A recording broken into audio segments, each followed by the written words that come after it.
സൂചി വെക്കണ്ടെന്ന് പറഞ്ഞുകൊണ്ടിരിക്കുകയാണ് കുട്ടി. പിന്നെ ഏറ്റവും വലിയ സന്തോഷം എന്ന് പറയുന്നത് നാളെ വാവക്കുട്ടിനെ കാണാൻ പോകും. വാവക്കുട്ടിക്കുള്ള സങ്കടം എന്ന് പറയുന്നത് നാളെ ഇഞ്ചക്ഷൻ വെക്കും, വാക്സിൻ വെക്കേണ്ട ദിവസമാണ്. എന്താ അവസ്ഥ? ഓ, ഇങ്ങോട്ട് എണ്ണയൊക്കെ അങ്ങോട്ട് കിനിഞ്ഞ് നല്ല വൃത്തിയായിട്ട് വന്നിട്ടുണ്ട്. ഇപ്പൊ വെറും 12 മണി ആയിട്ടുള്ളൂ. നേരെ കഴിക്കാൻ പോവാ. ചിക്കൻ ഉണ്ടായി കഴിഞ്ഞപ്പോൾ കൺട്രോള് പോകാൻ തുടങ്ങി. ഇനി നേരെ കഴിക്കട്ടെ. Good morning guys, welcome to my new vlog. ഇന്നിപ്പോൾ രാവിലെ തന്നെ പുറത്തൊന്ന് പോകണം. നേരത്തെ പോയില്ലേ ഇന്നലെ ആധാർ കാർഡിൻ്റെ ആ പരിപാടി സക്സസ് ആയിട്ടില്ല. അവർ പറഞ്ഞത് എനിക്ക് ക്ലിയർ ആയില്ല. പോസ്റ്റ് ഓഫീസിൽ പോയിട്ട് ആധാർ കാർഡിലെ ഫോട്ടോ മാറ്റണം, ചേഞ്ച് ചെയ്യണം എന്നൊക്കെ പറയണത്. അതെങ്ങനെയാണ് പോസ്റ്റ് ഓഫീസിൽ ഇതുമായിട്ട് കണക്ഷൻ എന്ന് എനിക്ക് മനസ്സിലാവുന്നില്ല. ഒന്നുകൂടി ഒന്ന് അന്വേഷിക്കണം കാര്യങ്ങൾ. നമ്മൾ അതിന് മുമ്പ് ഇവിടെ പ്രഷർ കുക്കറിൽ നമ്മൾ ചിക്കൻ ഉണ്ടാക്കിയിട്ടുണ്ട്. ചിക്കൻ മസാല കുറച്ച് തിക്ക് ഗ്രേവി ആയിട്ട് ഉണ്ടാക്കിയിട്ടുണ്ട്. തുറക്കാറായിട്ടില്ല, ആയിക്കൊണ്ടിരിക്കണേ ഉള്ളൂ. അപ്പോൾ അത് ഒരു 10 മിനിറ്റ് കഴിയുമ്പോഴേക്ക് ഗ്യാസൊക്കെ പോയിട്ട് നമുക്കൊന്ന് തുറന്ന് റെഡിയാക്കാം. അതിനു മുമ്പ് നമുക്കൊന്ന് പോയിട്ട് തിരിച്ചു വരാം. അപ്പോഴേക്കും ഇത് സാധനം സെറ്റാവും. ചിക്കൻ തുറന്നു നോക്കിയിട്ടില്ലല്ലേ?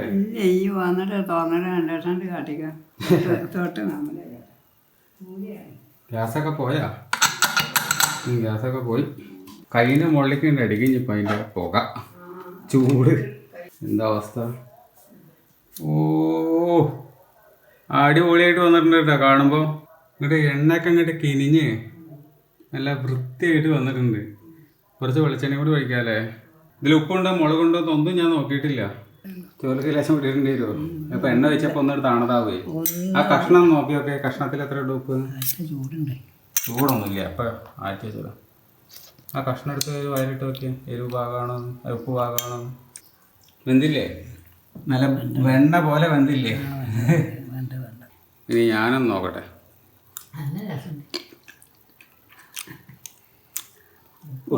ഉപ്പ് കറക്റ്റാണല്ലോ.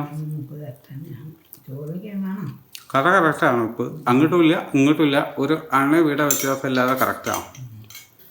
ഗ്യാസ് ഇവിടെ വന്നിട്ടുണ്ട്. പക്ഷേ ഗ്യാസ് വാങ്ങാൻ അപ്പം നമ്മൾ അങ്ങോട്ട് ചെല്ലണം. ആ റോട്ടിലേക്ക് കുറച്ച് ദൂരം. വന്ന വണ്ടിയുടെ ബാറ്ററി കംപ്ലൈൻ്റ് ആയിട്ട് റോഡ് കിടക്കാത്ര. ഇനിയിപ്പോൾ അത് നമ്മൾ ബൈക്കിൽ ചെന്നിട്ട് വേണം, ഇതിനകത്ത് വെച്ചിട്ട് വേണം ഇങ്ങോട്ട് കൊണ്ടുവരണം. അയ്യോ, ഈ വെയിലത്ത് ഓരോരോ അവസ്ഥകൾ പിന്നെയും പിന്നിട്ട് ഓടിക്കുകയാണല്ലോ. വരണ വഴിക്ക് അവർ പറഞ്ഞിരുന്നെങ്കിൽ ഞാൻ അവിടെ തന്നെ എടുത്ത് കൊണ്ടുവന്നിട്ടുണ്ടാവും. ഒരവസ്ഥ നോക്കി. ഇത് ഫുള്ളാണ്, ഇത് കാലിയാണ്. ഈ കാലി എടുത്തിട്ട് ബൈക്കുമ്പോൾ വെച്ചിട്ട് വേണം കൊണ്ടുപോകാൻ. നമുക്ക് മാവ് 2 എണ്ണം അരയ്ക്കാനുണ്ട്. അതുകൊണ്ട് പിന്നെ ഒറ്റയടിക്ക് ആ പരിപാടിയാണ് കഴിഞ്ഞ് കിട്ടും. ഞാൻ അതിനായിട്ട് പോകാൻ വയ്യ. ഞാൻ വന്നിട്ട് എടുത്തിട്ട് ഉള്ളിലേക്കാം. അപ്പം ഞാൻ പോയിട്ടേ കൊടുത്തിട്ട് വരാം. അവരവിടെ റോട്ടിൽ കാത്തിക്കാണേ.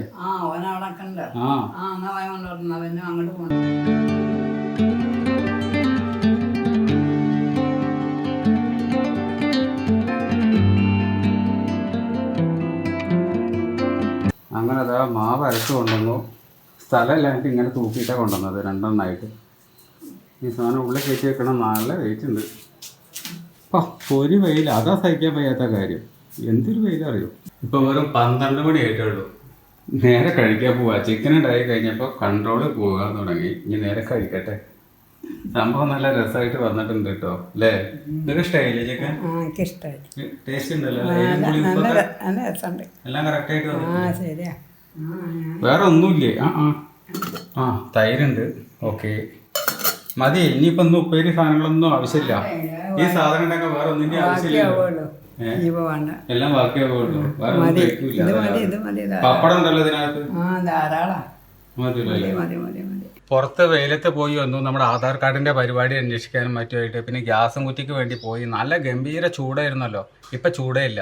ഇപ്പം നോക്കി, മൊത്തത്തിൽ ഒരു മഴക്കാറ് മൂടിയ അവസ്ഥയാണ്. കണ്ടോ? ഇതാണ് ഇപ്പോഴത്തെ അവസ്ഥ. കാലാവസ്ഥ നമുക്ക് വിശ്വസിക്കാൻ പറ്റാത്ത പോലെയാണ്. ഇപ്പോൾ മഴ പെയ്യാം, ചിലപ്പോൾ നിലപ്പോൾ ഒരു വെയിലായിരിക്കും. വൈകുന്നേരം കുളിക്കാൻ എഴുതിയതാ, പറ്റണുണ്ടായിരുന്നില്ല. അമ്മാതിരി ചൂടും വയർപ്പും. കുളിച്ചു, ചിക്കൻ ഉണ്ടാക്കിയിരുന്നു, കഴിച്ചു. നല്ല സൂപ്പറായിട്ട് നല്ല ടേസ്റ്റായിട്ട് വന്നിട്ടുണ്ട്. നല്ല ടെൻഡറായിട്ട് വന്നിട്ടുണ്ട്. സോഫ്റ്റായിട്ട് ഇങ്ങനെ ഞെക്കി കഴിഞ്ഞാൽ പഞ്ഞി പോലെ ഇങ്ങനെ ഞെങ്ങും. അതുപോലത്തെ ചിക്കൻ. എനിവേ നല്ല ടേസ്റ്റായിരുന്നു. അമ്മയ്ക്കും ഇഷ്ടപ്പെട്ടു. കാരണം ഒരുപാട് മസാലകൾ ഉണ്ടായിരുന്നില്ല. പകുതി സാധനം ഞാൻ വാങ്ങിയിട്ടില്ല, അവിടെ ഉണ്ടെന്ന് കരുതി. അതൊന്നുമില്ല, ഒക്കെ കഴിഞ്ഞിട്ടുണ്ടായിരുന്നു. പിന്നെ പോയിട്ട് വാങ്ങണ്ടേ വെയിലത്ത്. ഈസി ആയിട്ട് ഉണ്ടാക്കിയ പരിപാടി. പക്ഷേ നല്ല ടേസ്റ്റായിട്ട് വന്നു കേട്ടോ. ചില സമയത്ത് ഭയങ്കര കോമഡി ആയിട്ട് തല്ലിപ്പൊളിയായിട്ട് നമ്മൾ ഉണ്ടാക്കുന്ന സാധനങ്ങളായിരിക്കും നല്ല ടേസ്റ്റായിട്ട് വരിക. നിങ്ങൾക്ക് അങ്ങനെ സംഭവിച്ചിട്ടുണ്ടോ വീട്ടിൽ? ഭയങ്കര സീരിയസ് ആയിട്ട് ഉണ്ടാക്കുകയും ചെയ്യും, അത് കുളവും ചെയ്യും. അങ്ങനെ ഉണ്ടായിട്ടുണ്ടോ? കമൻറ്റ് ചെയ്യുന്നുണ്ട് കേട്ടോ. ഇപ്പം ഏകദേശം 5:45 ഏതായാലും ചിക്കൻ കൊണ്ടുവന്നുകൊണ്ട് ഉച്ചക്കത്തെ ലഞ്ച് അടിപൊളിയായിരുന്നു, നന്നായിട്ട് കഴിച്ചു. അത് കഴിഞ്ഞ ശേഷം വർക്കിലേക്ക് തിരിഞ്ഞു. ഒരു 90% വർക്ക് തീർത്ത് വെച്ചിട്ടുണ്ട്. രാത്രി ബാക്കി ചെയ്തിട്ട് ക്ലയൻറ്റിന് അയച്ചു കൊടുക്കണം.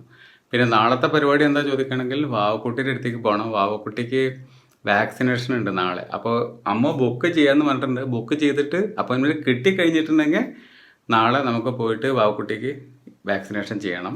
അതാണ് ഇപ്പോൾ പ്ലാന്. ഇടയ്ക്ക് നമുക്കൊരു ബ്രേക്ക് വേണമല്ലോ. ആ നേരത്താണ് സത്യം പറഞ്ഞാൽ വീട്ടിൽ ആരും ഇല്ലാത്തതിൻ്റെ ആ ഒരു ഒരു ഒരു എന്താ പറയുക, ആ ഒരു ഫീലിംഗ് ഇങ്ങനെ വരാൻ തുടങ്ങുന്നത്. മനസ്സിന് ആ ഒരു ഭാരം അപ്പോഴായിരിക്കും തോന്നുന്നത്. ആരും ഇല്ലല്ലോ. അവരൊക്കെ ഉണ്ടാകുമ്പോൾ മിണ്ടി പറയാനും വർത്താനം പറയാനും ആ മൊത്തത്തിലൊരു ജഗ പോകുകയാണല്ലോ വീട്ടിൽ, ഫാമിലി എന്ന് പറയുമ്പോൾ. അതില്ലാത്തതിൻ്റെ ഒരു ഫീലിംഗ് അപ്പോഴാണ് വരണത്. ഇങ്ങനെ നിങ്ങളടുത്ത് സംസാരിക്കുമ്പോഴാണ് അത് കൂടുതൽ കൂടുതൽ വരുന്നത്. അവർക്ക് 4-ാം തീയതിയാണ് സ്കൂൾ തുറക്കുന്നത്. അപ്പോൾ അതിന് മുമ്പേ അവർ വരും കേട്ടോ. ഞാൻ ഒറ്റയ്ക്ക് കൊണ്ടുപോകണമെന്നാ പറഞ്ഞിരുന്നത് കുട്ടീനെ. പക്ഷെ കുട്ടി വാശി പിടിക്കുന്നുണ്ട്, കരയുന്നുണ്ട്. അതിന് അമ്മല്ലെങ്കിൽ പ്രത്യേകിച്ച് ഇഞ്ചക്ഷനും കൂടി വെക്കാൻ പോവല്ലേ. വെള്ളമുണ്ടോ? ആ പ്രത്യേകിച്ച് കുട്ടി ചെറുതും കൂടി അല്ലേ, അത് ഇഞ്ചക്ഷൻ വെക്കുക അറിയുമ്പോ കരയില്ലേ. അപ്പോൾ ഞാൻ മാത്രം വിചാരിച്ച നടക്കില്ല. അമ്മ കൂടി വന്നെങ്കിലേ ഒന്ന് മാനേജ് ചെയ്യാൻ പറ്റുള്ളൂ. അത് പറഞ്ഞു എന്നാലും. അപ്പൊ അങ്ങനെ വയ്യാന്ന് പറയുന്നുണ്ട് ആ ഒരൊറ്റ കാരണം കൊണ്ട്. എന്തായാലും വാവട്ടിക്ക് കുഴപ്പമൊന്നുമില്ല. അപ്പൊ ഇന്നിന്റെ വീഡിയോ കോളിൽ വന്നിട്ടില്ല. പക്ഷെ ഫോൺ വിളിച്ചപ്പോൾ കാണണം എന്നിങ്ങനെ ഒരുപാട് പറഞ്ഞിരുന്നു. ചിലപ്പോൾ എൻ്റെ അടുത്ത് ഓക്കെ ആവും. അതല്ലെങ്കിൽ അമ്മ വരേണ്ടി വരും നാളെ ഇഞ്ചക്ഷൻ വെക്കാൻ പോണ സമയത്ത്. സൂചി വെക്കണ്ടോ എന്ന് പറഞ്ഞുകൊണ്ടിരിക്കുകയാണ് കുട്ടി. ആ പച്ചപ്പയറൊന്ന് അരയ്ക്കാൻ പറഞ്ഞിട്ട്. അത് അരയ്ക്കാം, ദോശ ഉണ്ടാക്കാലോ. രാവിലെ അരയ്ക്കാൻ പറ്റുമോ? ഞാൻ ഉച്ചയ്ക്ക് ശേഷം പോകുള്ളൂ. എനിക്ക് രാവിലെ പണി കാര്യങ്ങളൊക്കെ ഇല്ലേ, വർക്ക് കാര്യങ്ങളൊക്കെ ഇല്ലേ, അതൊക്കെ ചെയ്തിട്ട് ഞാൻ പതുക്കെ പോകും. അപ്പൊ പോയ വൈകുന്നേരം വേണ്ടി വരില്ലേ? ഞാൻ രാത്രിയാവും ഇങ്ങോട്ട് എത്താൻ. ഓ വല്ലാതെ വഴിയിക്കണ്ടോ. അവിടെ രാത്രിയാവും. സ്ഥലമായി ആസ്പത്രിയിൽ തന്നെ തിരക്കുണ്ടാവും. അവർ രാത്രിയാവാതെ വഴിയില്ല.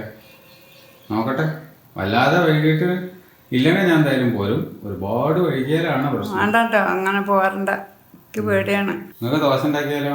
ഉണ്ടാക്കി കഴിഞ്ഞെന്താ 6:30 മണിയായി. ഞാൻ അരച്ചു കഴിഞ്ഞു. ഇനി ഉണ്ടാക്കാൻ പോട്ടെ എന്നാ. ഗോതമ്പ് ദോശ, ചെറുപയർ ദോശ, 2 സാധനം ഇവിടെ ഉണ്ട്. 7 മണിയായി. അമ്മയുടെ ദോശ കഴിച്ചുകൊണ്ടിരിക്കുന്നു. ഞാൻ എൻ്റെ ദോശ ഉണ്ടാക്കി. പിന്നെ ചിക്കൻ കറി ഉള്ളതുകൊണ്ട് കഴിക്കലിന് ഒന്നും ഒരു കുഴപ്പമില്ല. സാധാരണ 2-3 ദോശ കഴിക്കേണ്ട കൊടുത്ത് ഇന്ന് വേണമെങ്കിൽ 3-4 കഴിക്കാവുന്ന അവസ്ഥയിലാണ്. ഇവിടെ ഇതാ പട്ടണത്തിൽ ബോധം ഓടിക്കൊണ്ടിരിക്കുകയാണ്. അങ്ങനെ ഡിന്നറൊക്കെ കഴിച്ചു. ഇനിയിപ്പോൾ നമുക്ക് ഈ കുട്ടി വ്ളോഗ് എഡിറ്റ് ചെയ്യണം. പിന്നെ ഏറ്റവും വലിയ സന്തോഷം എന്ന് പറയുന്നത് നാളെ വാവക്കുട്ടീനെ കാണാൻ പോകും. വാവക്കുട്ടിക്കുള്ള സങ്കടം എന്ന് പറയുന്നത് നാളെ ഇഞ്ചക്ഷൻ വയ്ക്കും, വാക്സിൻ വെക്കേണ്ട ദിവസമാണ്. എനിവേ നാളെ അവരൊക്കെ കാണാൻ പറ്റും എന്നുള്ളൊരു സന്തോഷത്തോടു കൂടി ഇവിടെ എൻഡ് ചെയ്യാൻ പോവാണ് ഇന്നത്തെ വ്ളോഗ്. ഇന്നത്തെ വ്ളോഗ് ഇഷ്ടമായിട്ടുണ്ടെങ്കിൽ ലൈക്ക് ചെയ്യുക, കമൻറ്റ് ചെയ്യുക, സബ്സ്ക്രൈബ് ചെയ്യുക. മറ്റൊരു വ്ളോഗിൽ നമുക്ക് വീണ്ടും കാണാം. ബായ്.